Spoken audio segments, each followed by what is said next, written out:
அஸ்ஸலாமு அலைக்கும். ஜின்களில் ஒரு வலிமை மிக்கவர் அந்த அரியணையை சுலைமான் அலைஹிஸ்ஸலாம் அவர்கள் அமர்ந்த இடத்திலிருந்து எழுவதற்குள் கொண்டு வருவதாக கூறியது. ஆனால் வேத அறிவை பெற்றிருந்த மற்றொரு ஜின் அதைவிட வேகமாக நீங்கள் கண்மூடி திறப்பதற்குள் கொண்டு வருவதாக கூறியது. இது உடல் வலிமையை விட அறிவாற்றல் மற்றும் இறை நெருக்கம் மேலானது என்பதை காட்டுகிறது.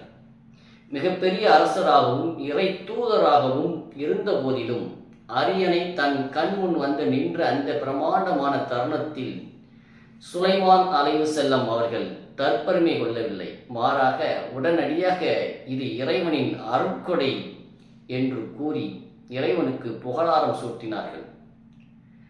நமக்கு ஒரு பாக்கியம் கிடைக்கும்போது அது நாம் தகுதியானவர் என்பதால் மட்டும் நமக்கு கிடைப்பதில்லை.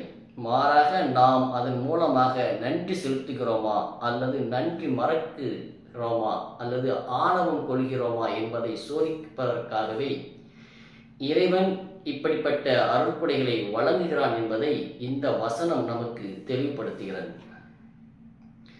ஒரு மனிதன் இறைவனுக்கு நன்றி செலுத்தும் பொழுது அதனுடைய பலனை அந்த மனிதரையே வந்து சேர்கிறது.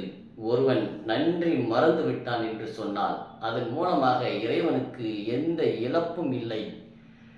அவன் கண்ணியமிக்கவன், மகத்துவமிக்கவனாக இருக்கின்றான். இந்த திருவசனமானது அதிகாரத்தில் இருப்பவர்களுக்கும் வெற்றிகளை சந்திப்பவர்களுக்கும் ஒரு சிறந்த வழிகாட்டியாக இருக்கிறது.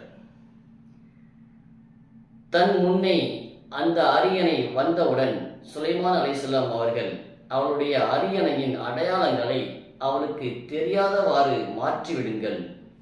அவள் அதை கண்டுகொள்கிறாளா அல்லது கண்டுகொள்ளாதவர்களில் ஒருத்தியாகி விடுகிறாளா என்று பார்ப்போம் என்று சுலைமான் அலைஹிஸ்ஸலாம் அவர்கள் கூறினார்கள். அரசி அந்த அரண்மனைக்கு வந்தபோது உன்னுடைய அரியணை இதுபோல்தான் இருக்குமா என்று கேட்கப்பட்டது.